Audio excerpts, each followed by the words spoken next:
Humans of the cardboard, welcome back to Just Nuts, guys. Today we're taking a look at Duma Dimension reveals. Two more cards here coming down the pipeline. I think this leaves us with 10 cards left, maybe 8. It might be 8 now with these two coming out. I can't remember if we were at 10 before or 12. Not that important. We're splitting hairs at that point. But two brand new Dogmatika cards dropping this morning. Very exciting because not only do we have two Dogmatika cards today to go over, there's a new V-Jump promo that's going to get released in the next 2 weeks, or at least the effects released in the next 2 weeks. That's another Dogmatika card. And we have this like structure deck type thing coming out in the next couple months that is like Albaz / Dogmatika, and we know there's at least 2 new cards of brand new support there. Now it could mean totally that because we're getting Ecclesia stuff in this set or Dogmatika stuff in this set, that the structure deck could involve more just straight Albaz support than Dogmatika, but still a pretty good time to be a fan of all this lore. So let's get into this thing. Let's start off with our first monster here. The artwork looks sick. This is Ecclesia, but she's like all chained up and she's ready for battle. I don't know. She looks cool. All right, let's start off here. This is Dogmatika Fleurdelis the Thunder. So sorry, that's Fleurdelis. Is Fleurdelis different?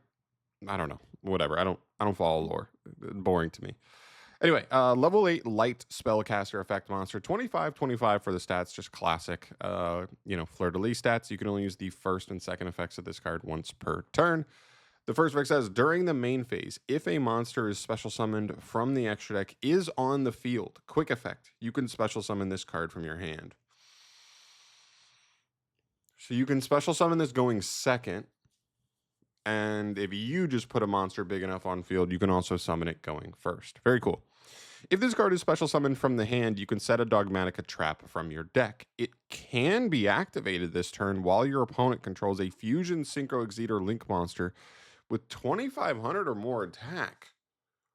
Ooh, okay. So now we're just in straight up hand trap territory. Now, is it a little bit specific? Yeah, it's a little specific on like exactly how this is working, but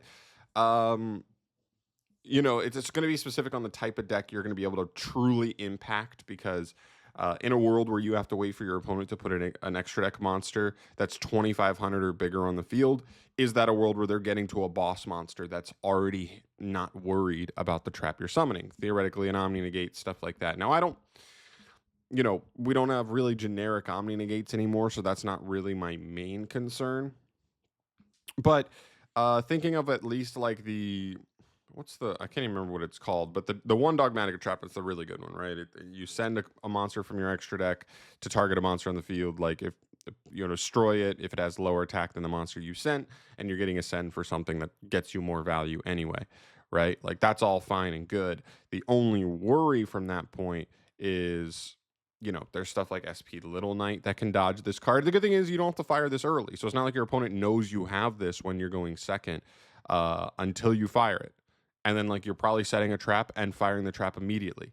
And it's kind of cool because you're getting the body on field and you're getting like a big body, 25/25, and you're getting maybe a double pop, a pop and a bounce, right? Depending on what you're going for to send off of the Dogmatika trap. I mean, there's also a Dogmatika trap here. So maybe there's even a world where we do look at playing this new trap as well as a set target off of this. But I'm not mad about it. And now that we have 2 good traps potentially, like now does this mean going first, this card gives us the ability to end on both as interactions while also being just like an in-archetype hand trap that we do not mind. What's nice about the trap as well, that if you're going second, it can get you into your engine, which is cool. By like giving you a way to get access to Ecclesia, and then if you didn't even open a starter, it can get you into that while giving your opponent an interruption. So I like this card. This card's fun. I think it's fair enough, right? Your opponent could totally just be getting to an Omni Negate, right? By the time you're summoning this, and then they're negating it. But it also could be a pretty impactful hand trap. Very cool. All right, moving on, we have Holy Beast of Heresy. Oh, Dogmatika Beast. Okay, so assuming this has Dogmatika in its official text and it's settable off of this, It's searchable off of Ecclesia, all the other stuff, right? Hopefully that's the idea. Because otherwise this card could be very awkward. Woo! All right, dodge the sneeze. Normal trap card. You can only activate one card with this card's name per turn. Target one monster in your graveyard or banishment. Your graveyard or banishment. You cannot special summon from the extra deck until the end of your next turn. Also, send one Dogmatika monster from your deck or one monster from your extra deck with equal or higher attack to the graveyard. And if you do, special summon the targeted monster.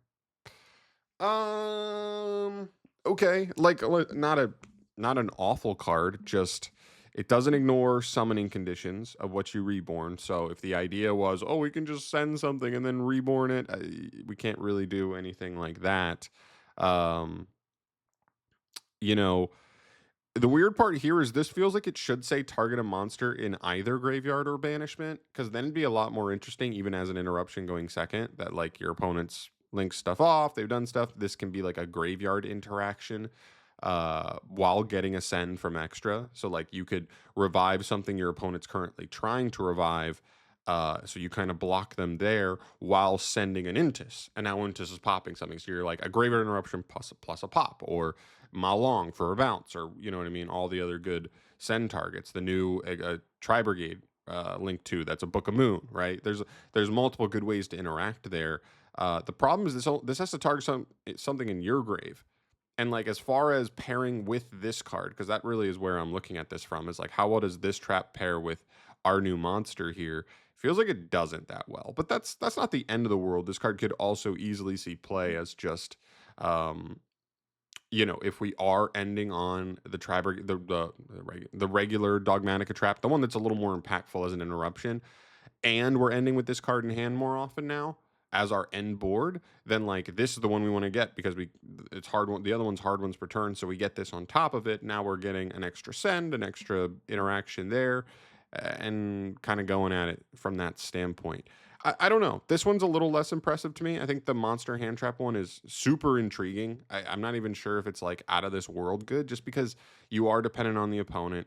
Once the opponent knows on the type of deck you're playing, they can just like kind of pilot their deck in a way where they're not going to commit a big enough body on the field. Like think about Malice right now. Like, is it possible Malice can just their main Link 3s are 2300, so they still play under this.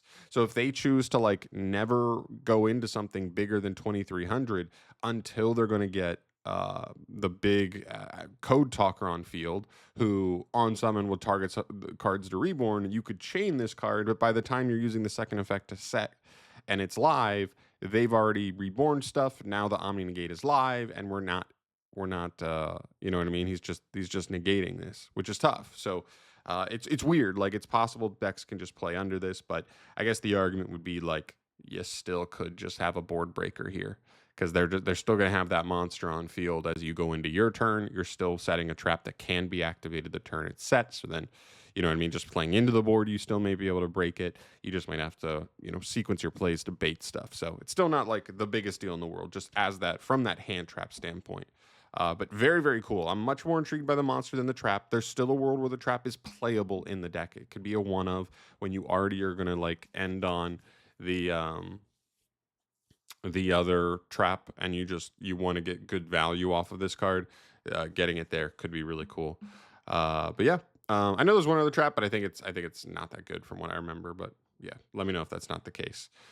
Very cool though. And again, keep in mind, one more Dogmatika card that's going to get revealed in the next 2 weeks as a V-Jump promo. The archetypal ones tend to be better than the generic ones, so hopefully there's something there. And then, of course, the possibility of even more Dogmatika Albaz lore down the line as well. So let me know your thoughts here. I've not played a ton of Dogmatika over the years, but I've always thought they were cool. I've always thought this idea of like being able to, like, you don't even go into the extra deck with your archetype, but you're just sending stuff left and right, is kind of cool. And there's a lot of good tools. We've only gotten better tools for sending since Dogmatika was in its heyday. So yeah, maybe the options are just even better than they used to be, and that's another reason for optimism.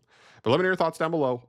Where do you land on these two new cards? If you are someone who has played a lot of Dogmatika in the past, I'd love to hear your thoughts on that down below. But I'm out of here for today. Thank you so much for watching, as always, guys. Subscribe to the channel for more things from me. This should be 8 or 10 cards left in the set. Those are all coming in like the next 2 days, so stay tuned for that. I'll see you in the next one. Peace.